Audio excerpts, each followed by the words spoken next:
टूटे हुए मन को जोड़ने में मुश्किलें आती हैं। टूटे हुए मन को जोड़ने में मुश्किलें आती हैं, पर मुश्किलें तो अपने मन की ही खड़ी की हुई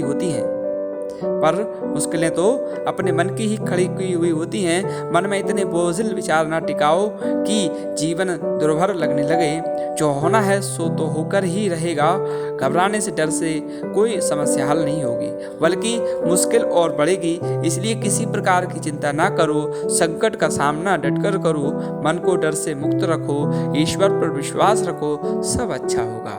नमस्ते, आप देख रहे हैं स्टोन्स ऑफ लाइफ। बहुत सुंदर कथा भगवान के द्वारा फेंके हुए पत्थर की। एक दिन किसी निर्माण के दौरान भवन की छठी मंजिल से सुपरवाइजर ने नीचे कार्य करने वाले मजदूर को आवाज दी।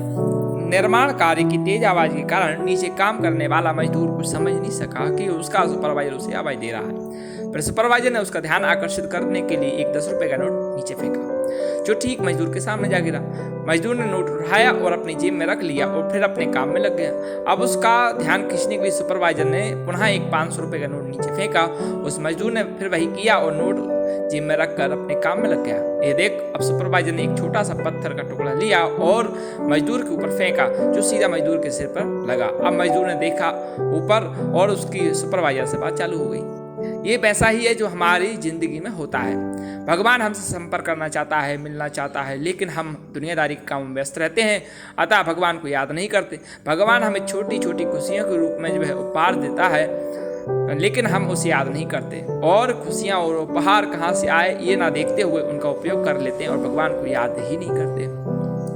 भगवान हमें और भी खुशियाँ रूपी उपहार भेजता है, लेकिन उसे भी हम अपना भाग्य समझकर रख लेते हैं। भगवान का धन्यवाद नहीं करते, उसे भूल जाते हैं। तब भगवान हम पर एक छोटा सा पत्थर फेंकते हैं, जिसे हम कठिनाई या तकलीफ या दुख कहते हैं। फिर हम तुरंत उसके निराकरण के लिए भगवान की ओर देखते हैं, याद करते हैं। यही जिंदगी में हो रहा है। यदि हम हमारी छोटी खुशी भी भगवान के साथ उसका धन्यवाद देते हुए बांटें, तो हमें भगवान के द्वारा फेंके हुए पत्थर का इंतजार ही नहीं करना पड़ेगा। भगवान की कृपा को हम समझ ही नहीं पाते हैं। जब वो पत्थर रूपी दुख दर्द देते हैं तभी हम समझते हैं। अब इसी प्रकार एक घड़े की बात आती है। किसी स्थान पर संतों की एक सभा चल रही थी। किसी ने घड़े में गंगा जल भरकर वहां रखवा दिया, ताकि संत जन को जब प्यास लगे तो गंगा जल पी सकें। संतों की उस सभा के बाहर एक व्यक्ति खड़ा था। उसने गंगा जल से भरे घड़े को देखा तो उसे तरह तरह के विचार आने लगे। वह सोचने लगा, आहा, यह घड़ा कितना भाग्यशाली है। एक तो इसमें किसी तालाब पोखर का नहीं बल्कि गंगा जल भरा गया। दूसरे, यह सब संतों के काम आएगा। संतों का स्पर्श मिलेगा, उनकी सेवा का अवसर मिलेगा। ऐसी किस्मत किसी किसी की ही होती है। घड़े ने उसके मन के भाव पढ़ लिए और घड़ा बोल पड़ा, बंधु, मैं तो मिट्टी के रूप में शून्य पड़ा था, किसी काम का नहीं था। कभी नहीं लगता था कि भगवान ने हमारे साथ न्याय किया है। फिर एक दिन एक कुम्हार आया। उसने फावड़ा मार मार कर हमको खोदा और गधे पर लाद कर अपने घर ले गया। वहां ले जाकर हमको उसने रौंदा, फिर पानी डालकर गूथा, चाक पर चढ़ाकर तेजी से घुमाया, फिर गला काटा, फिर थापी मार मार कर बराबर किया। बात यहीं नहीं रुकी। उसके बाद आवे के अंदर आग में झोंक दिया जलने को। इतने कष्ट सहकर बाहर निकला तो गधे पर लाद कर उसने मुझे बाजार में भेज दिया। वहां भी लोग ठोक ठोक कर देख रहे थे कि ठीक है कि नहीं। ठोकने पीटने के बाद मेरी कीमत लगाई भी गई तो क्या 20 से 30 रुपए। मैं तो पल पल यही सोचता रहा कि हे ईश्वर, सारे अन्याय मेरे ही साथ करना था। रोज एक नया कष्ट, एक नई पीड़ा देते हो। मेरे साथ बस अन्याय ही अन्याय होना लिखा है। भगवान ने कृपा करने की भी योजना बनाई। यह बात थोड़े ही मालूम पड़ती थी। किसी सज्जन ने मुझे खरीद लिया और जब मुझ में गंगा जल भरकर संतों की सभा में भेज दिया, तब मुझे आभास हुआ कि कुम्हार का वह फावड़ा चलाना भी भगवान की कृपा थी, उसका वह कूदना भी भगवान की कृपा थी, आग में जलाना भी भगवान की कृपा थी, और बाजार में लोगों के द्वारा ठोके जाने पर भगवान की कृपा ही थी। अब मालूम पड़ा कि सब भगवान की ही कृपा थी।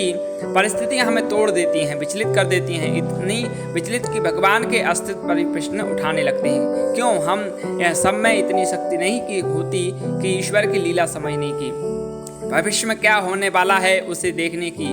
इसी नादानी में हम ईश्वर द्वारा कृपा करने से पूर्व की जा रही तैयारी को कृपा ना समझ पाते बस कोसना शुरू कर देते हैं कि सारे पूजा पाठ सारे जतन कर रहे हैं, फिर भी ईश्वर है कि प्रसन्न होने और अपनी कृपा बरसाने का नाम ही नहीं ले रहे। पर हृदय से और शांत मन से सोचने का प्रयास कीजिए, क्या सचमुच ऐसा है?